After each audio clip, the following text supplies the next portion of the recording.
Bonjour à tous, j'espère que vous allez bien. Je suis de retour à Nantes et j'ai repris les consultations cette semaine. Et j'ai eu une très belle consultation ce matin qui m'a rappelé combien c'est important de travailler sur le corps, la relation qu'on a avec notre corps, nos sensations,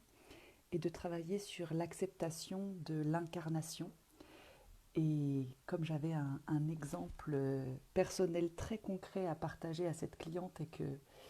j'ai vu que ça l'avait beaucoup aimé, que ça l'avait beaucoup aidé, je me suis dit que j'allais le partager avec vous dans l'élan qui m'habite en ce moment de faire des vidéos et de partager en direct ce qui me traverse et ce qui m'habite. Pendant cette séance avec cette personne, on a touché à nouveau du doigt cette frustration qu'on peut rencontrer parfois ou cette incompréhension de se dire mais j'ai beaucoup travaillé sur moi, ça fait longtemps que je fais du développement personnel, que je chemine, j'ai compris tout ça, j'ai compris mes freins, j'ai compris mes blessures, j'ai fait des soins énergétiques, j'ai fait des récupérations d'âme, j'ai fait des nettoyages, et pourtant ça ne change pas ou j'arrive pas à décoller, j'arrive pas à faire évoluer les choses. Et j'entends souvent ça et je me le dis souvent moi-même, ou en tout cas je me le suis beaucoup dit. Et, et tout ça, pour moi, ces réflexions-là viennent du fait qu'on oublie que le chemin de transformation, le chemin de guérison, doit toujours se faire au niveau mental et au niveau émotionnel et au niveau physique. Et que c'est pas parce qu'on a compris quelque chose qu'on l'a intégré et qu'il est métabolisé, c'est-à-dire que notre corps a réellement pris conscience que les choses avaient changé. Et comme notre corps est très intelligent et qu'il a mis en place tout un tas de stratégies pour nous protéger tout au long de notre vie, et ben, il y a plein de choses qu'on met en place absolument inconsciemment, par réflexe, pour nous protéger, même si le danger est passé, et qui ont besoin d'être débranchés, transformés dans le corps, qui ont besoin d'être rassurés, identifiés et transformés dans un travail corporel et somatique. Et Yakov, mon enseignant en danse médecine, aime à nous rappeler, et moi ça m'aide immensément, que notre mental voyage à la vitesse de la lumière et notre corps voyage à la vitesse du son. Donc la différence, elle est extraordinaire entre ce que j'ai compris mentalement et ce que j'ai intégré, métabolisé dans mon corps. Et dans notre société, qui est une société très mentale, qui est une société aussi très virtuelle, où on a l'habitude que d'un petit coup de doigt comme ça sur notre téléphone, on peut passer d'un espace à un autre, qu'on a des réponses en temps réel, que la réactivité est quasiment immédiate dans tout ce qu'on fait. Beaucoup de choses de notre vie sont devenues virtuelles et la majorité d'entre nous fait un travail très intellectuel. Donc on est un petit peu déconnecté de notre corps et une grande partie des travaux, en tout cas des accompagnements qui sont proposés, reste à mon sens un petit peu trop dans la tête et oublie d'intégrer le corps. Et donc j'ai envie de vous partager l'exemple que j'ai soumis à cette personne pour lui, parce qu'elle ne voyait pas trop la différence de j'ai compris, j'ai intégré, j'ai métabolisé. Je vais partager cet exemple de ma vie personnelle de ce week-end et ça me semble être une illustration aidante. Donc une fois de plus, c'est quelque chose de personnel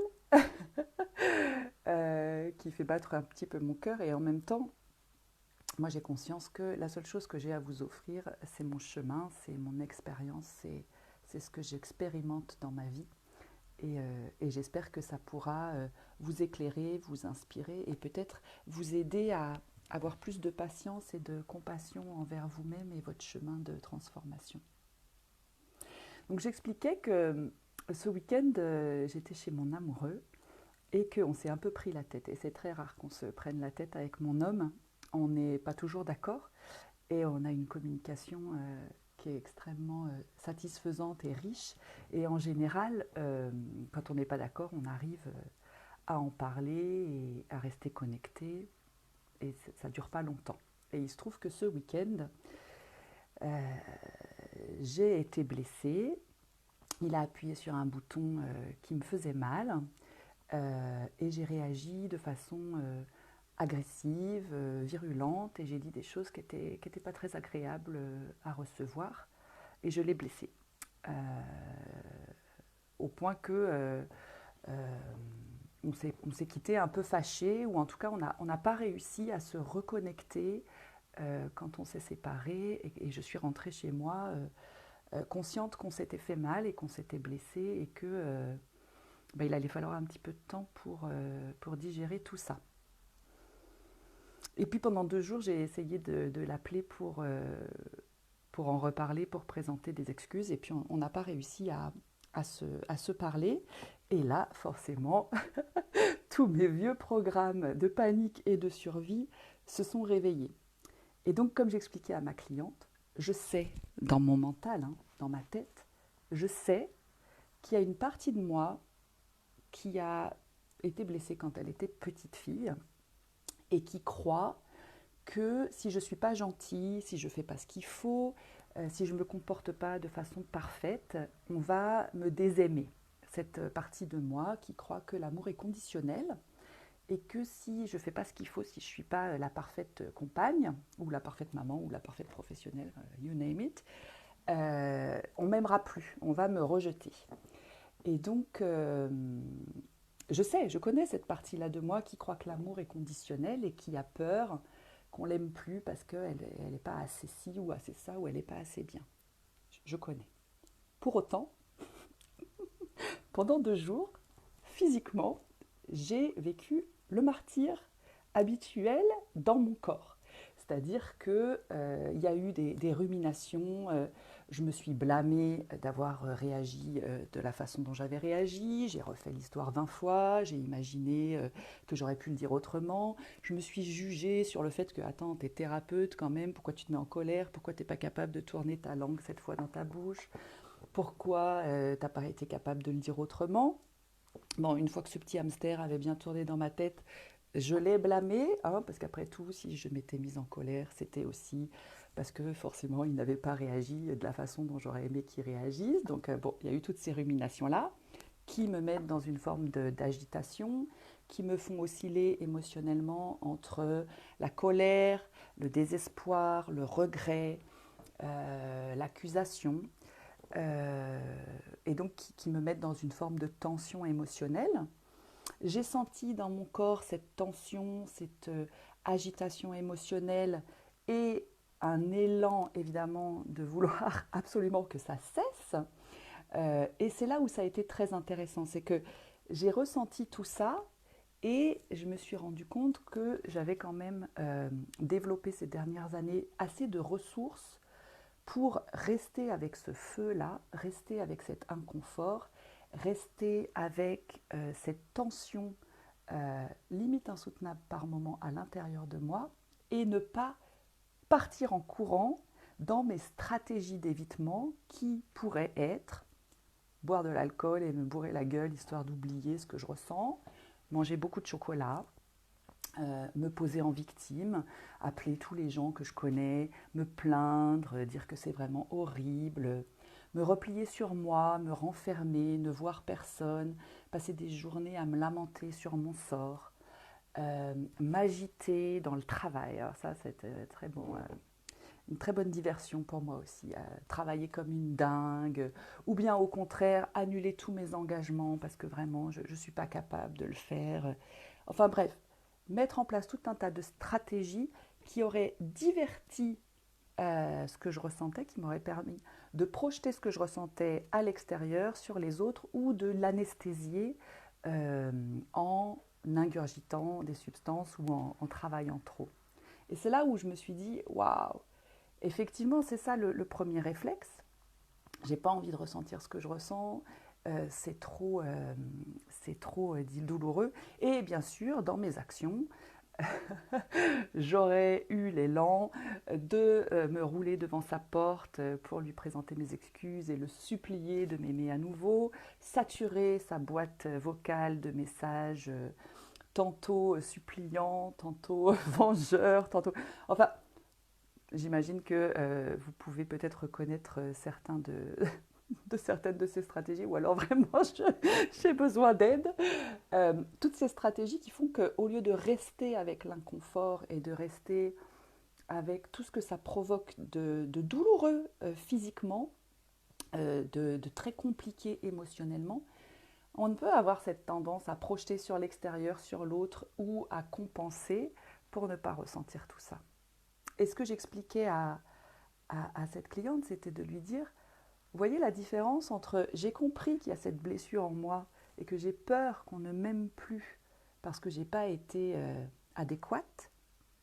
et la réaction de mon corps parce que pendant une quarantaine d'années, non seulement j'ai cru à cette histoire-là, mais je lui ai donné corps encore et encore et encore dans tous les choix que je faisais, avec des relations toxiques, avec une difficulté à me positionner, avec la peur de m'affirmer qui faisait que je continuais de m'adapter à ce que je pensais qu'on attendait de moi, et qui ont fait que j'ai rarement, pendant une quarantaine d'années, je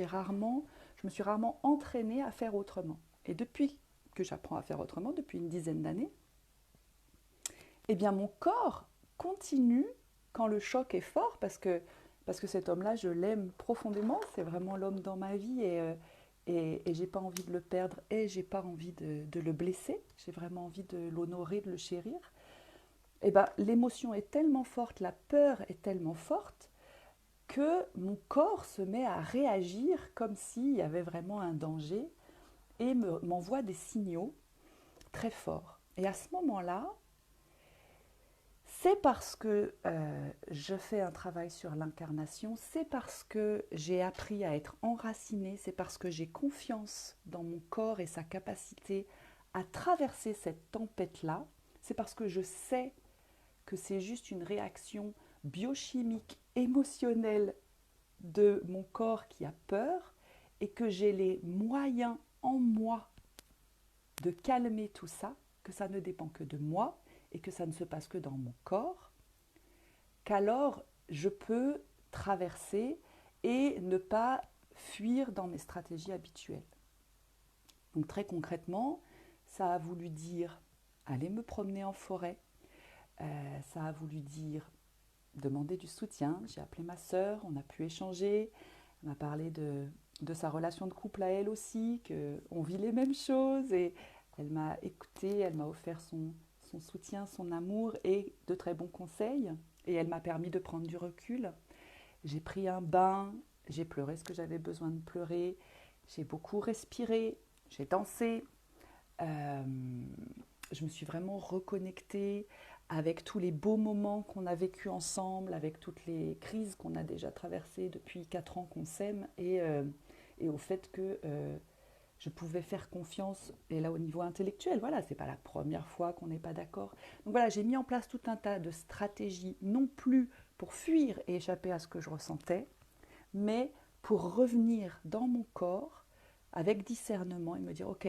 ton corps est en panique, tu as peur de perdre cet homme-là parce que tu l'aimes beaucoup, ok, et reviens, détends-toi, calme-toi, tu n'es pas en danger, ancre-toi, reviens dans ton corps et traverse tout ça dans ton corps, ça va passer. Et je crois que même si on a beaucoup travaillé sur soi, même si on fait du soin énergétique, hein, j'étais chez la guérisseuse qui m'accompagne mercredi, on a fait un soin énergétique, on est allé voir énergétiquement qu'est-ce qui faisait que j'avais encore ces vieux réflexes-là, et le soin a forcément été positif et m'aide, et ça n'empêche pas que je suis une humaine incarnée dans un corps de femme qui a toutes ces mémoires de choc émotionnel, de peur, de trauma, et que ces mémoires-là, je crois, continueront d'être réactivées jusqu'à la fin de mes jours, et que mon travail en tant qu'humaine, si j'ai envie d'être heureuse et si je veux vraiment déguster cette vie, c'est d'apprendre à être avec toutes ces sensations, c'est d'apprendre à les traverser avec discernement, avec courage, dans mon incarnation, sans chercher à leur échapper, sans chercher à ce que ça cesse. Parce qu'en fait, et c'était là où c'était très intéressant, pour échapper à cette souffrance physique et émotionnelle qu'on ne sait pas gérer, on crée une souffrance que je crois être beaucoup plus compliquée et beaucoup plus inconfortable, qui est cette souffrance de l'évitement, cette souffrance de surmentaliser, de vivre dans sa tête, de refaire les scénarios, etc., au lieu d'être là, d'affronter le dragon et de se rendre compte que, en fait, on survit à ça, on traverse tout ça. Et c'est pas aussi grave et dangereux que ce qu'on imagine. Non, c'était une belle séance parce que ça m'a rappelé à la fois la gratitude que j'ai pour tout ce chemin que j'ai fait depuis une dizaine d'années, en particulier grâce à la danse et à mes enseignants dans la danse, et aussi à tout le travail et toutes les formations que j'ai faites sur l'accompagnement somatique. Et je trouve que ça donne beaucoup d'espoir, parce qu'en fait, notre corps est câblé pour traverser tout ça, notre corps est câblé pour métaboliser tout ça. Ça demande simplement d'accepter avec humilité de revenir dans nos sensations, de revenir dans notre corps et de découvrir combien on est résistant, courageux et puissant et sans rien forcer. C'est vraiment un travail qui se fait dans la lenteur. Il faut, pour arriver à toucher ça, je constate de plus en plus que c'est important de ralentir, de se déposer, de recréer ce lien de confiance et d'amour avec notre corps, avec nos sensations, de rouvrir cet espace de sécurité à l'intérieur de soi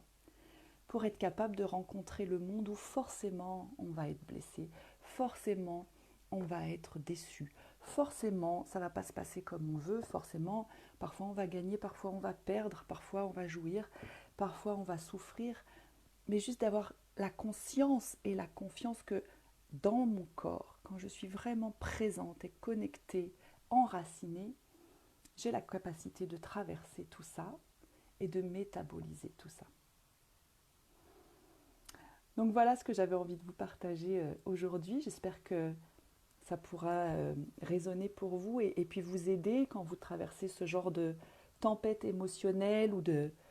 rumination angoissante, de revenir dans le corps et de vous dire je suis câblée pour ça, je peux traverser ça, il n'y a aucun souci. Et si vous avez envie d'apprendre à le faire encore mieux, je vous invite à venir danser aux ateliers Move et pourquoi pas à me contacter pour faire un accompagnement individuel pour reprendre contact avec votre corps, avec vos sensations et réapprendre à vous sentir parfaitement en sécurité dans cette incarnation. Je vous souhaite un très bon week-end. Au revoir.